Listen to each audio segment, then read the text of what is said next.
How y'all doing? This is Tim, Nick, Sean with Earthworks. We're out here in South Florida enjoying the nice warm weather. It's pretty cold up front. So we're working on a fountainscape today, so it's gonna be fun, guys. Stay tuned, we got plenty of animals to show you.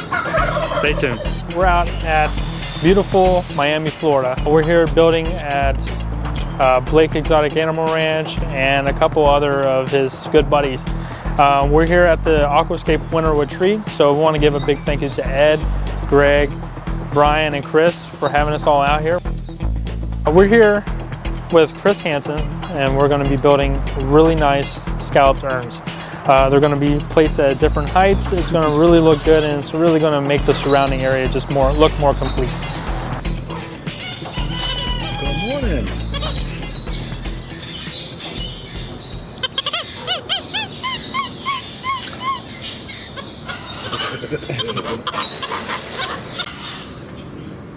That's a ring-tailed lemur. Yeah, that's the dude right there. He's like, touch her. He's like, come on in here, I dare you.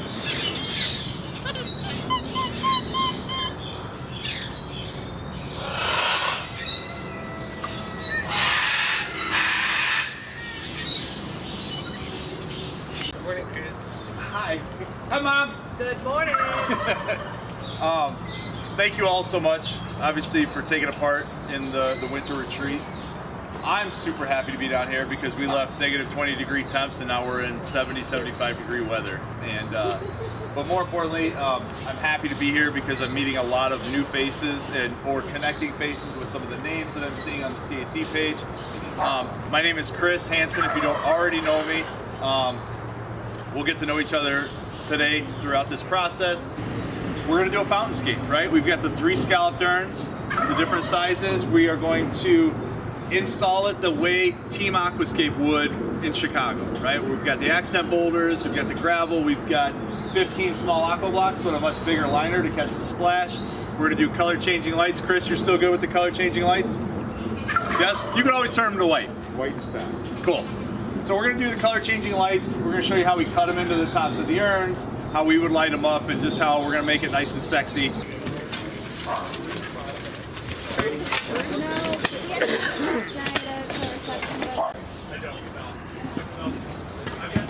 Per foot per urn area, is that how you calculate how many blocks you're going to need? That's an excellent question. So the question was, do we have like a square foot per urn? I would say anything, like if it's a medium or a large, you want about a 6-foot radius to be able to catch all the splash. Okay, so we're only doing 15 small aqua blocks. The reservoir doesn't need to necessarily be huge, but the piece of liner we brought is. It's a 20 by 25. So the intent of that is we're going to spread that liner out well past the footprint of the reservoir itself, which is the aqua blocks, to be able to catch all the splash. We've got 3 urns. We've got a large, a small, and a medium that we're going to be at different heights. So we're going to have a considerable amount of splash. So if we cluster the 3 of those together, I still want to get 4 or 5 feet on either side, front, back, and left to right. You can have a 500-gallon reservoir, but if it's got a small footprint and the liner doesn't come all the way out, out past the splash zone to catch all the splash, you'll suck that 500-gallon, 5,000-gallon reservoir dry pretty quick. So you want to make sure that all that water is being able to be recirculated and harvested inside the line. I get a lot of questions at the academy talking about roots of trees and that kind of stuff. I'm a former arborist. I lapsed on my certification, but what I will tell you, just having a horticultural background, and some of you may be more knowledgeable than myself, know the trees, know your area, know what you're capable of getting away with. There's oaks in our area that we wouldn't want to put anything inside 30% greater than the drip line of the tree. So what we'll do is we'll just lay out the panels. And it seems kind of counterproductive, right? But we still do this. Every single job where we will lay out the panels before we do anything. That way I know exactly, I could use my tape measure, right? And say, okay, I've got 5 blocks going this way at 18 inches. I can figure out that total length. I can figure out the total width, and I can lay the paint on the ground. But if I don't have this thing square on all sides, it's just much easier. It's lightweight and they're quick and easy to move when they're just in panels, okay? So we can do a couple things at this point. You can see right now we've got 5 this way, 3 this way. What we could do is to pull it even further away from the oak. We could add a couple and do more of like a, what would that be, a 7x2 footprint, right? We could, or we could do all 15 of them in a line. What I want to do is I want to make more of a box typically, or a rectangle when I'm installing aqua blocks.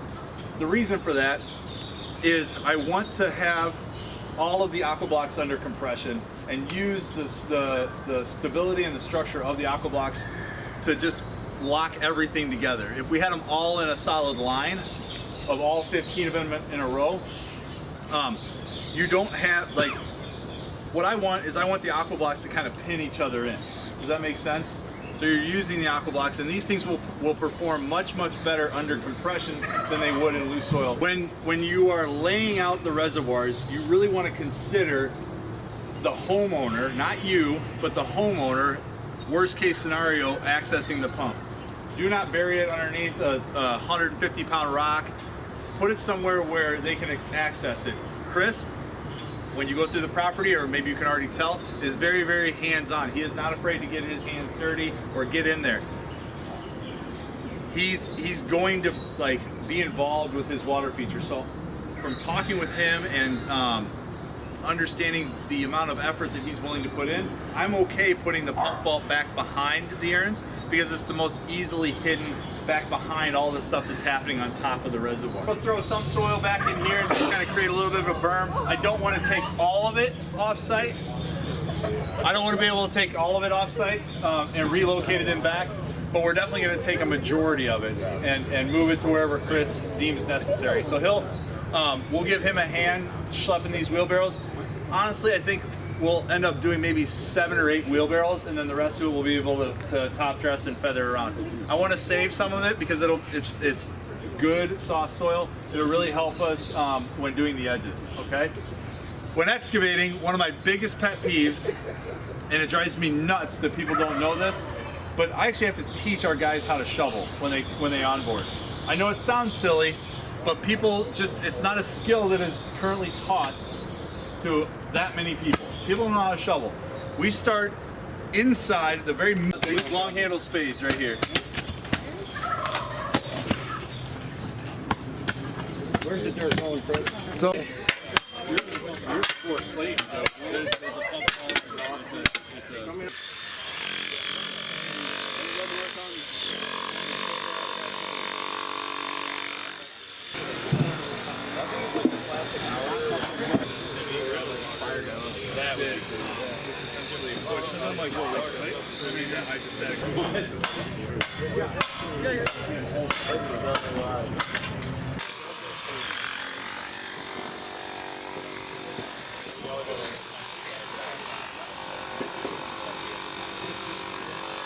Oh boy, you're so...